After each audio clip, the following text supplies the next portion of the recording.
आज आपल्या सर्वांकरताच एक अतिशय आनंदाचा दिवस आहे की आपल्या महाराष्ट्र प्रदेश कार्यालयाच्या नूतन इमारतीचं भूमिपूजन देशाचे गृहमंत्री आणि ज्यांच्या कणखर नेतृत्वामध्ये भारतीय जनता पार्टी आणि आपला देश हा सातत्याने प्रगती करतो आहे असे माननीय अमितभाई शहाजी,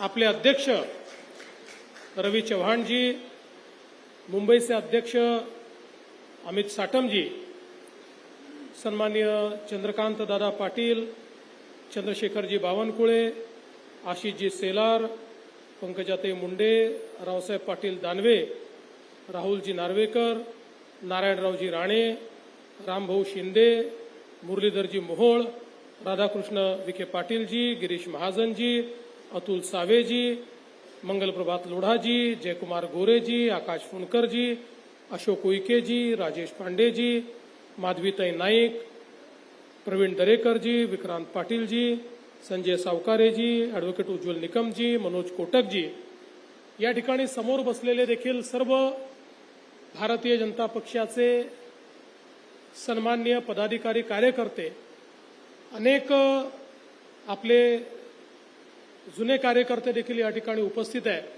आपल्या सर्वांचं मी अतिशय मनापासनं आजच्या या कार्यक्रमामध्ये स्वागत करतो.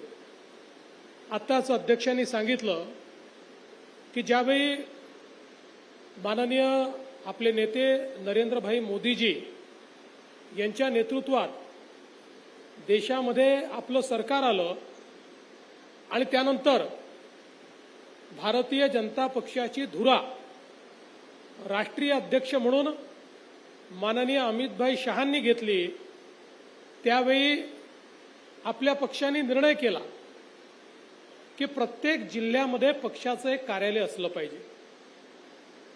खरं म्हणजे प्रत्येक व्यक्तीला असं वाटतं की माझं स्वतःचं घर असावं आणि ते साहजिक देखील आहे. पण जसं व्यक्तीचं घर महत्वाचं आहे तसं कार्यालय हे पक्षाचं आणि कार्यकर्त्यांचं घर आहे. आणि म्हणून पक्षाचं आणि कार्यकर्त्यांचं घर देखील हे प्रत्येक जिल्ह्यात असलं पाहिजे. ते योग्य प्रकारचं झालं पाहिजे. त्या ठिकाणून जनसामान्यांना न्याय मिळाला पाहिजे. त्या ठिकाणून कार्यकर्ताही प्रशिक्षित झाला पाहिजे. अशा पद्धतीचा विचार करून संपूर्ण भारतामध्ये कार्यालय निर्माणाचं काम सुरू झालं आणि महाराष्ट्रातही सातत्याने आपण ते काम हातामध्ये घेतलं. या ठिकाणी आपले सगळे पूर्व अध्यक्ष बसलेले आहेत.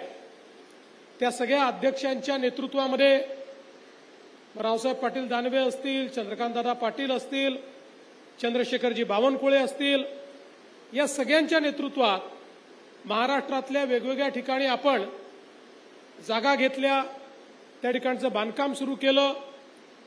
आमचे लक्ष्मण सावजी या ठिकाणी आहेत, ते आमचे कुल मुक्त्यार आहेत. त्यामुळे त्यांच्याच नावाने आम्ही सगळी खरेदी, म्हणजे भाजपच्या नावाने, पण भाजपचे कुलमुक्त्यार ते आहेत. त्यामुळे सगळ्या खरेदी करून आणि त्या ठिकाणी वेगवेगळ्या ठिकाणचं भाजपचं कार्यालय तयार करणं सुरू झालं. अनेक कार्यालय पूर्ण झाली, काही कार्यालय पूर्णत्वावर आली आहेत, काहींचं काम अद्याप सुरू आहे. पण हे सगळं होत असताना एका गोष्टीची खंत आम्हाला नेहमीच होती की जिल्ह्याची कार्यालय मोठी होत आहेत. जेव्हा प्रमोदजी होते त्या काळामध्ये मुंबईचं देखील कार्यालय जे आपलं दादरमध्ये आहे, अतिशय चांगलं भव्य कार्यालय, हे मुंबईने त्या काळामध्ये तयार केलं. पण दुर्दैवाने प्रदेशाचं कार्यालय मात्र हे सर्वात लहान कार्यालय होतं. कारण जी काही जागा उपलब्ध होती त्या जागेमध्ये त्या काळामध्ये प्रमोदजी, गोपीनाथजी सगळ्यांनी मिळून ते कार्यालय तयार केलं होतं. आणि म्हणून अनेक अडचणी त्या कार्यालयामध्ये असताना देखील त्या कार्यालयातनं भारतीय जनता पक्षाचा कारभार आपण चालवत होतो. मला आजही आठवतं की आपलं हे जे प्रदेशाचं कार्यालय आहे 2014च्या निवडणुकीमध्ये आपले राष्ट्रीय अध्यक्ष असलेले अमित भाई 15 दिवस त्या कार्यालयातच होते. पूर्ण सकाळपासून रात्रीपर्यंत त्या कार्यालयातनं अमितभाई पूर्ण निवडणुकीचं संचालन करायचे आणि मुंबईचा आवडता वडापाव हा त्या ठिकाणी बसून खायचे आणि त्याच्यावरच पूर्ण इलेक्शन हे अमितभाईंनी काढलं होतं. पण आमची सगळ्यांची इच्छा होती की मुंबईमध्ये आपल्या प्रदेशालाही एक चांगलं कार्यालय मिळालं पाहिजे आणि त्याकरता आपल्या जागा सातत्याने आम्ही शोधत होतो. खूप ठिकाणी जागा बघत होतो आणि साधारण एक निर्णय आम्ही केला होता की फार सरकारी जागेच्या मागे न जाता आपल्याला जी काही खासगी जागा परवडणारी जागा मिळेल अशी जागा, कोणी डोनर मिळाला तर त्याची जागा, अशा अनेक ठिकाणचा प्रयत्न आमचा चालला होता. मी विशेष या ठिकाणी उल्लेख करीन तो आमच्या मनोज कोटक यांचा. मनोज कोटक यांनी ही जागा शोधून काढली. अनेक अडचणी या जागेमध्ये होत्या.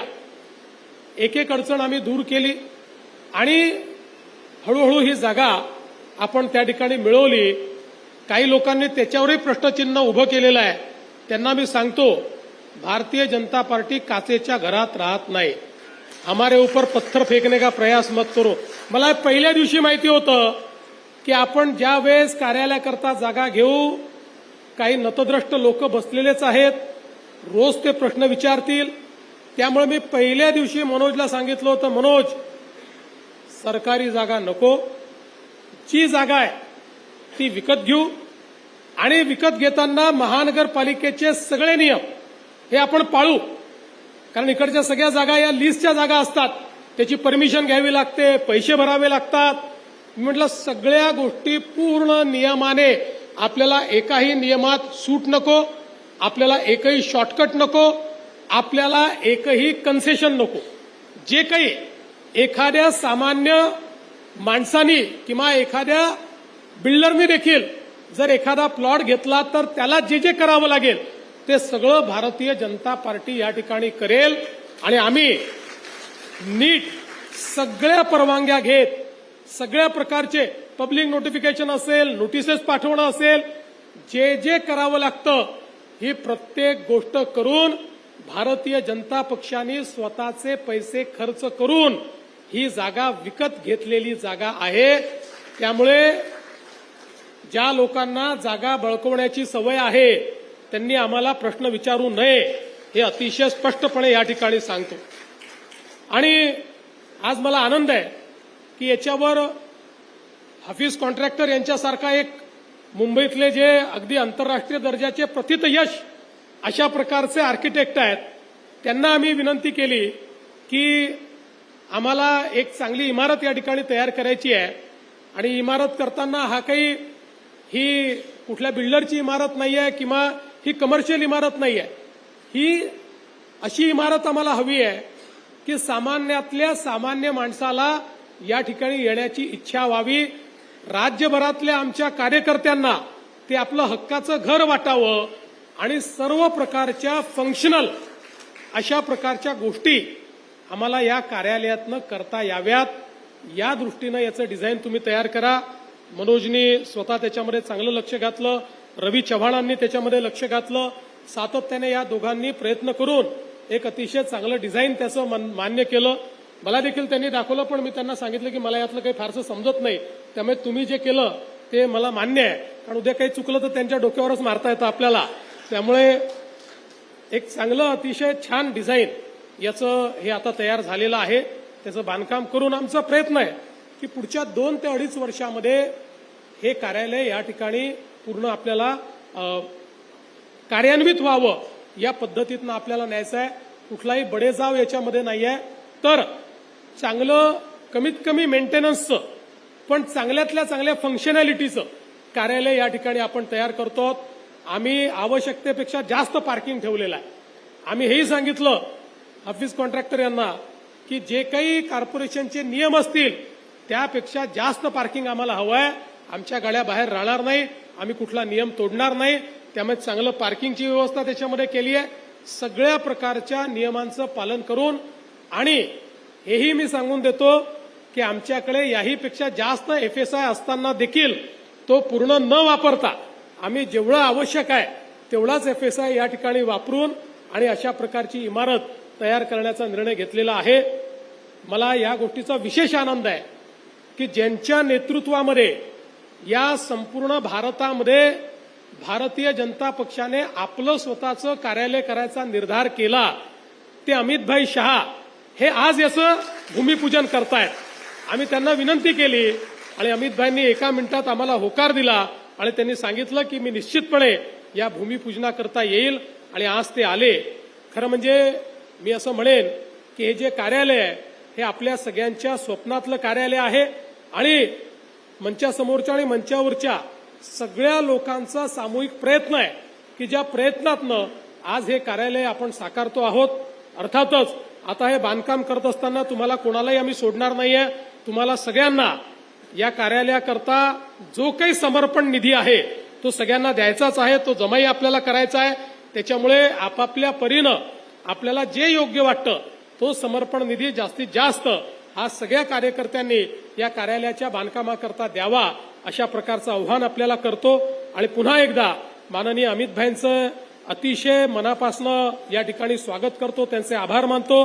आपल्या सगळ्या आपले अध्यक्ष, आपले पूर्व अध्यक्ष, आपले मुंबईचे अध्यक्ष, पूर्व अध्यक्ष, सर्व आमचे मंत्रिमंडळातले सहकारी, सगळे आपले नेते या सगळ्यांचे अतिशय मनापासनं या ठिकाणी आभार मानतो आणि माझं बोलणं संपवतो. धन्यवाद. जय हिंद, जय महाराष्ट्र. धन्यवाद देवेंद्रजी. या वास्तूतून भारतीय जनता पक्षाच्या विचारांचं वहन आणि संवर्धन होईल असा आपण सगळ्यांच्या वतीने मी तुम्हाला विश्वास देते. आणि अनेक जणांचं, जसं तुम्ही म्हणालात त्याप्रमाणे अनेक जणांचं योगदान भारतीय जनता पक्ष आज इथपर्यंत पोहोचण्याकरता झालेलं आहे. त्यामुळे प्रतिकूल परिस्थितीतही ज्यांनी पक्षाचं काम केलं आणि ज्यांनी पायीचं दगड होण्याचं स्वीकारलं अशा सगळ्यांच्या प्रती आज आपण सगळ्यांनी वंदन करूया आणि त्यांच्यासाठी हा आनंदाचा आणि अभिमानाचा दिवस समर्पित करूया असं मी सगळ्यांना विनंती करते. यानंतर आता आपण ज्यांच्या संबोधनाची आतुरतेने वाट पाहत आहोत, ज्यांनी भारतीय जनता पक्षाला एक नवा आयाम दिला. आपण कधीही विचार केला नव्हता की ऑनलाईन देखील कधी सदस्य संख्या होऊ शकेल, परंतु एक वेगळा विचार भारतीय जनता पक्षाच्या वृद्धीसाठी आपण नवीन नवीन तंत्रांना आत्मसात करून पुढे कसं नेऊ शकतो याचा ज्यांनी अत्यंत डोळस आणि वास्तविक विचार केला आणि आज भारतीय जनता पक्षाला केवळ भारतात नाही तर देशभरामध्ये ज्यांनी अव्वल स्थान निर्माण करून दिलेलं आहे असं या देशाचं कणखर नेतृत्व असणारे आणि भारतीय जनता पक्षाच्या प्रत्येक कार्यकर्त्याचा आदर्श असणाऱ्या माननीय अमित भाईंना मी विनंती करते की त्यांनी आपल्याला संबोधित करावं.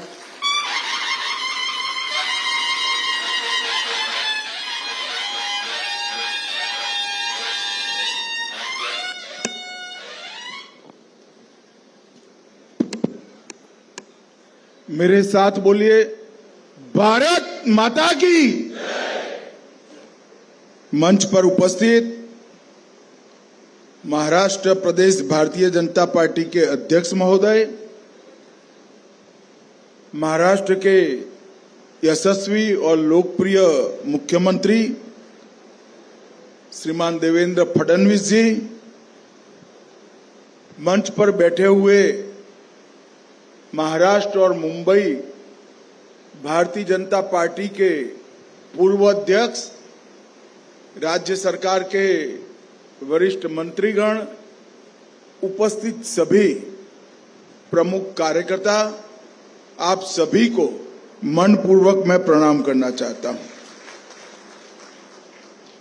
जब मैं यहां आया हूं और ऐसे शुभ मौके पर आया हूं तब छत्रपति शिवाजी महाराज और पुण्य श्लोक अहिल्याबाई की स्मृति को भी प्रणाम कर मेरी बात की शुरुआत करना चाहता हूं. मित्रों, आज हम सभी भारतीय जनता पार्टी के कार्यकर्ताओं के लिए और विशेषकर महाराष्ट्र भारतीय जनता पार्टी के कार्यकर्ताओं के लिए बड़ा शुभ दिन है, क्योंकि आज महाराष्ट्र प्रदेश भाजपा अपने नए कार्यालय का भूमि पूजन कर इतिहास में एक नई शुरुआत करने जा रहा है.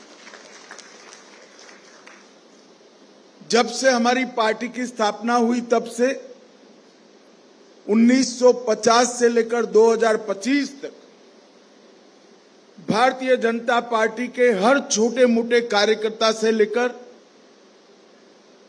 बड़े से बड़े नेता तक हम सबको मालूम है कि कार्यालय हम सबके लिए मंदिर होता है और कार्यालय में ही हमारे काम का आलय होता है।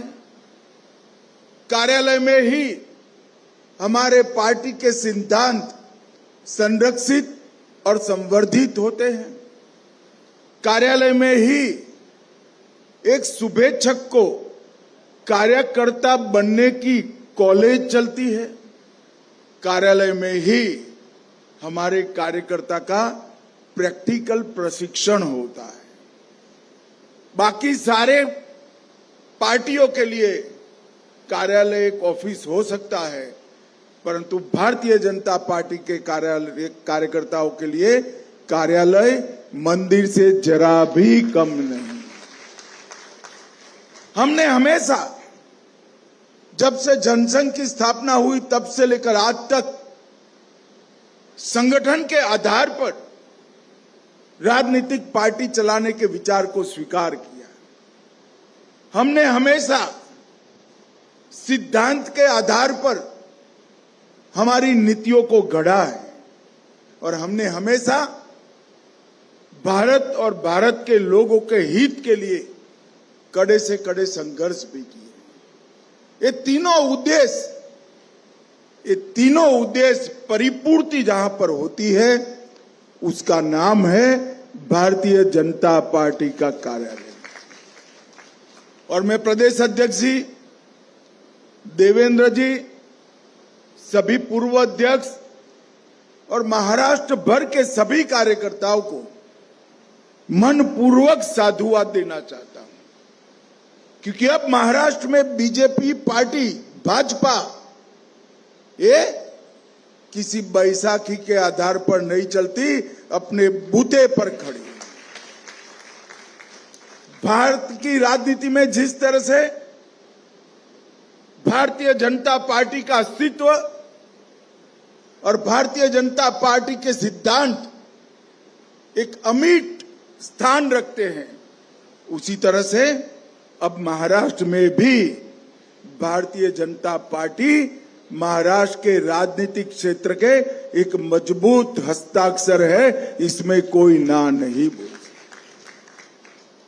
और ऐसी पार्टी के प्रदेश कार्यालय का निर्माण लगभग मैं तो बिल्डिंग देखकर अध्यक्ष जी को अभिनंदन देना चाहता हूं। 55,000 स्क्वायर फुट का एक कार्यालय जिसमें लाइब्रेरी भी है, 6 मीटिंग रूम भी है, कॉन्फ्रेंस रूम भी है, 400 सीट का ऑडिटोरियम भी है और सबसे विशेष प्रदेश अध्यक्ष का ऑफिस तो है ही है, मुख्यमंत्री का भी ऑफिस बनाया है, जो हमेशा मुख्यमंत्री जी को याद कराएगा कि महाराष्ट्र का मुख्यमंत्री एक कार्यालय से ही चुनकर महाराष्ट्र शासन की धुरा संभालेगा। Multi level basement parking, medical centre, reception, waiting lounge और मेरे जैसे कार्यकर्ताओं के रहने के लिए मैंने देवेंद्र जी को कहा है 3-4 कमरे भी जरूर बनाना भैया, जिससे हमारे कार्यकर्ता कार्यालय में रह पाए। मित्रों, मुझे बहुत आनंद है कि महाराष्ट्र प्रदेश भारतीय जनता पार्टी न केवल महाराष्ट्र में मजबूत हुई, महाराष्ट्र प्रदेश भाजपा ने अपनी परंपराओं को भी याद रखा है और इस स्मरण को अपनी कृति से साबित करने का भी काम किया है। यही भूमि है जब जनसंघ के जनता पार्टी के विलय के बाद भारतीय जनता पार्टी बनी 1980 में, तब अटल जी ने कहा था अंधेरा छटेगा, कमल खिलेगा। और मित्रों, आज देखिए वो 1980 से 96 में ही हम हमारे प्रधानमंत्री अटल जी को प्रधानमंत्री बनते हुए देखे और 11 साल से लगातार 3 बार चुनकर नरेंद्र मोदी जी भारत के प्रधानमंत्री बने। एक प्रकार से करीब करीब 18 साल तक भारत का नेतृत्व भारतीय जनता पार्टी के कार्यकर्ताओं ने किया है। भारत का प्रधानमंत्री भारतीय जनता पार्टी का नेता बना है। ये हम सब के लिए बड़े गौरव की बात है। मगर इस क्षण पर मैं जनसंघ के लेकर आज तक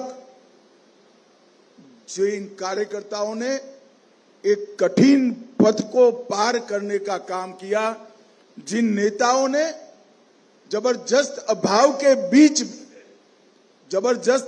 के बीच में काम कर कर पार्टी की मजबूत नींव डालने का काम किया, पार्टी के विचारों के वटवृक्ष के बीज को बोने का काम किया और बीज से लेकर वटवृक्ष तक वो पौधा खड़ा हो जाए, बड़ा वटवृक्ष बने, तब तक अपने पसीने से सींचने का काम किया। वो सभी कार्यकर्ता नेताओं को हम सब की ओर से मैं मनपूर्वक प्रणाम करना चाहता हूं।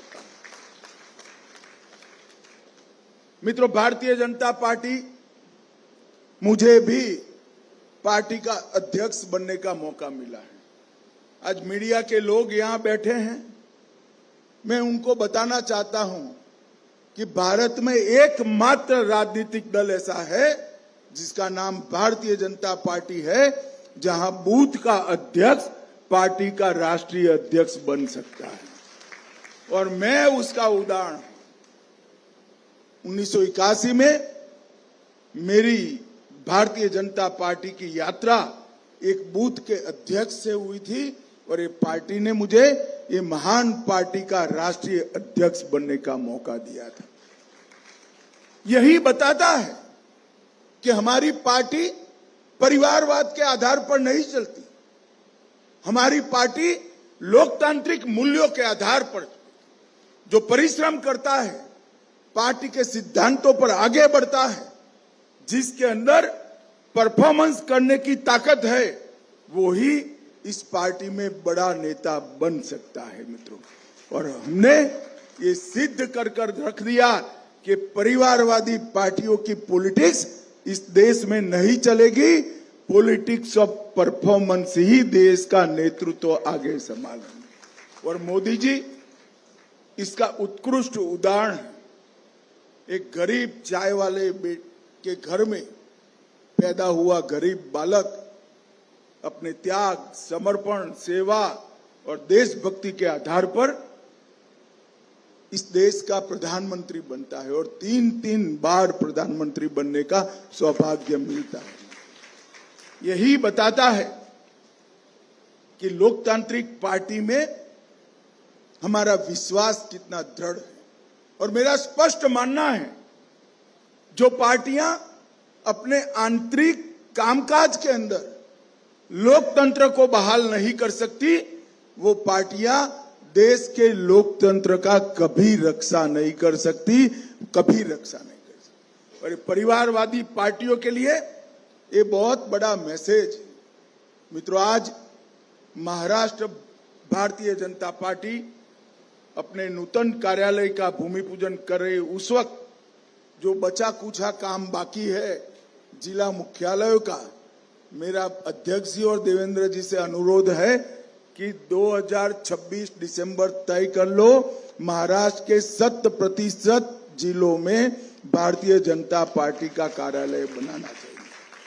लगभग 660 संगठनात्मक जिले, मैं नॉर्थ ईस्ट के छोटे जिलों को बात कर कहता हूं, इसमें से 397 जिलों में हमारा कार्यालय हो चुका है और 90 में काम चालू है।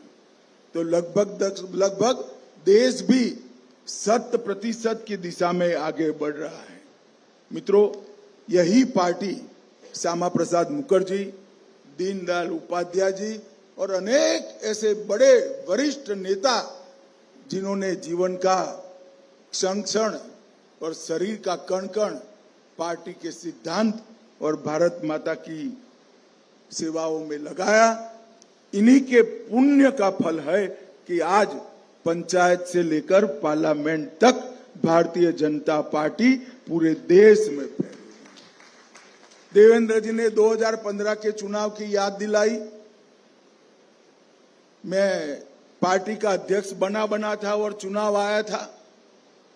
हमने सम्मान पूर्वक समझौते की बात करी, मगर हुआ नहीं, समझौता टूटा।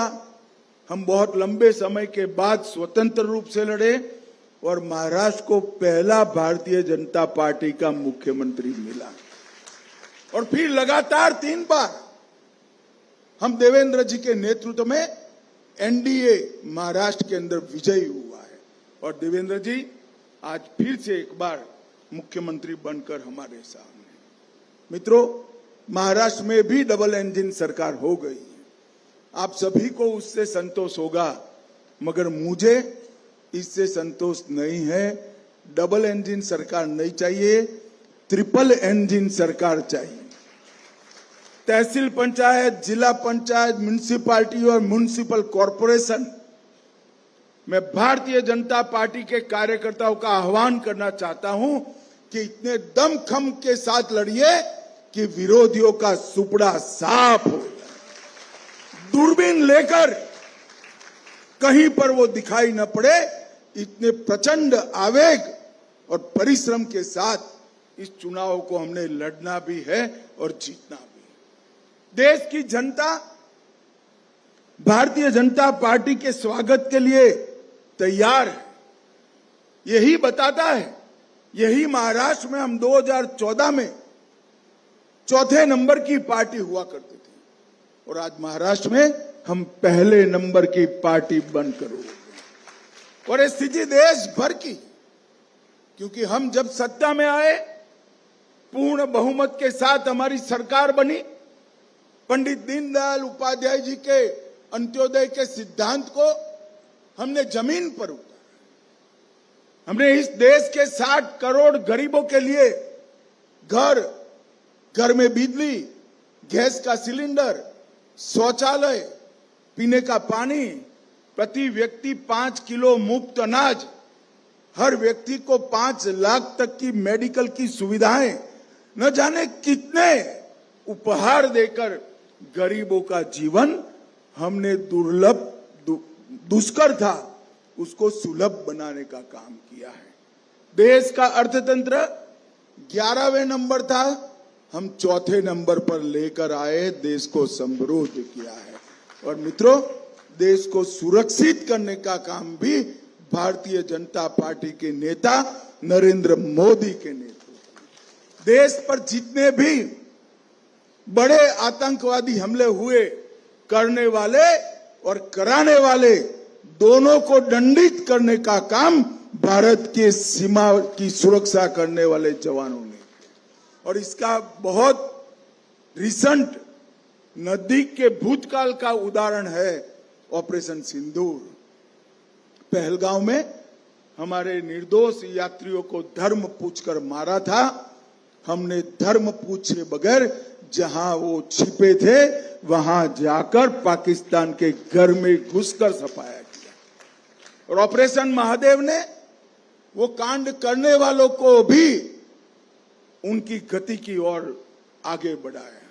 करने वाले भी गए, कराने वाले भी गए और पूरी दुनिया में एक संदेश गया कि भारत की सीमा और सेना इसके साथ छेड़खानी नहीं करते, वरना नतीजे भुगतने पड़ते।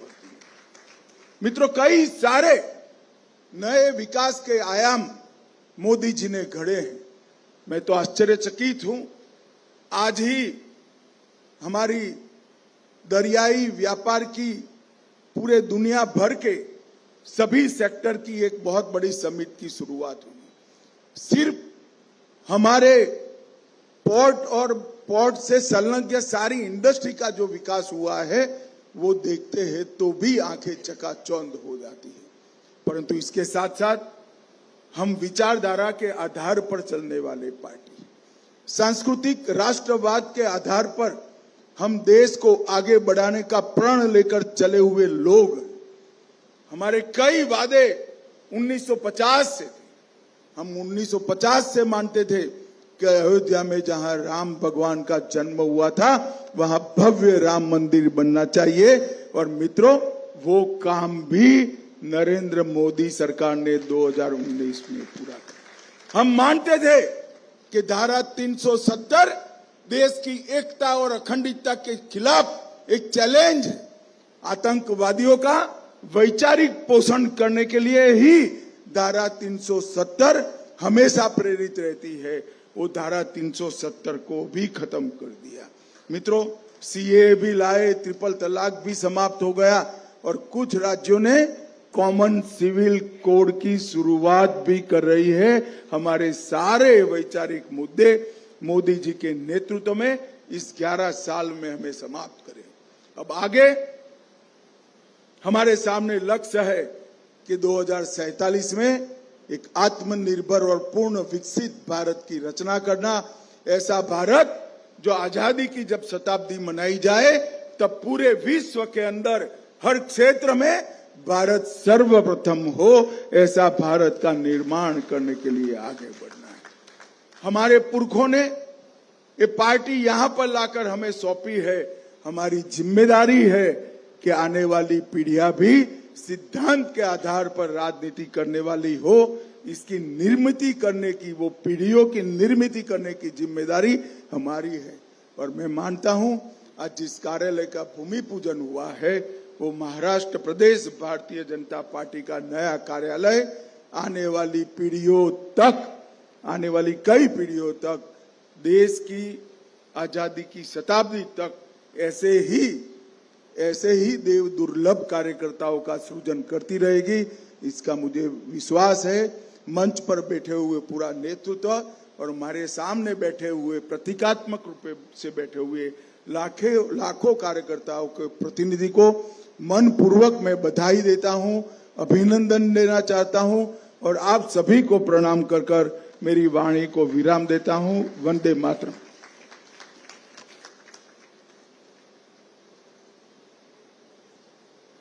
अमित भाईंचे